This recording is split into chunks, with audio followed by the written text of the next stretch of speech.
Thank you Jesus. Praise the Lord. ಕರ್ತನಲ್ಲಿ ಪ್ರೀತಿಯ ದೇವರ ಮಕ್ಕಳೇ, ಮೀಕ 6ನೇ ಅಧ್ಯಾಯದಲ್ಲಿ ದೇವರ ವಾಕ್ಯ ನಮಗೆ ಹೀಗೆ ಬೋಧಿಸುತ್ತದೆ. ಯೆಹೋವನು ನಿನ್ನಿಂದ ಅಪೇಕ್ಷಿಸುವುದು ಏನೆಂದರೆ ನೀನು ಇತರರಿಗೆ ಅನ್ಯಾಯ ಮಾಡದಿರೋ ಎಂಬುದಾಗಿ. ಹಲ್ಲೆಲೂಯಾ.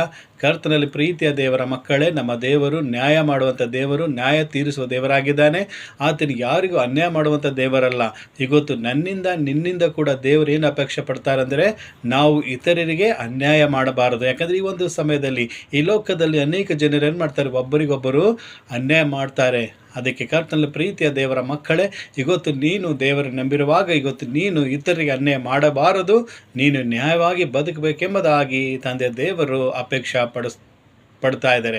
ದೇವರು ಅಪೇಕ್ಷೆ ಪಟ್ಟಂತೆ ನೀನು ನಡೆದರೆ ದೇವರು ನಿನಗೆ ಕೂಡ ಯಾವುದೇ ವಿಷಯದಲ್ಲಿ ಅನ್ಯಾಯ ಆಗದಂತೆ ದೇವರು ನಿನಗೆ ನ್ಯಾಯವನ್ನು ಕೊಟ್ಟು ಆಶೀರ್ವಾದ ಮಾಡಿ ನಿನ್ನ ಎಲ್ಲ ಕಾರ್ಯಗಳಲ್ಲಿ ನ್ಯಾಯವಾಗಿ ನಿನ್ನನ್ನು ಆಶೀರ್ವಾದ ಮಾಡುವರೆಂಬುದಾಗಿ ನಾವು ದೇವರ ವಾಕ್ಯದಲ್ಲಿ ನೋಡ್ತೇವೆ. ದೇವರ ವಾಕ್ಯದಂತೆ ನಿಮ್ಮೆಲ್ಲರನ್ನು ಆಶೀರ್ವಾದ ಮಾಡಲಿ. ಯೇಸು ನಾಮದಲ್ಲಿ ತಂದೆ, ಆಮೇನ್.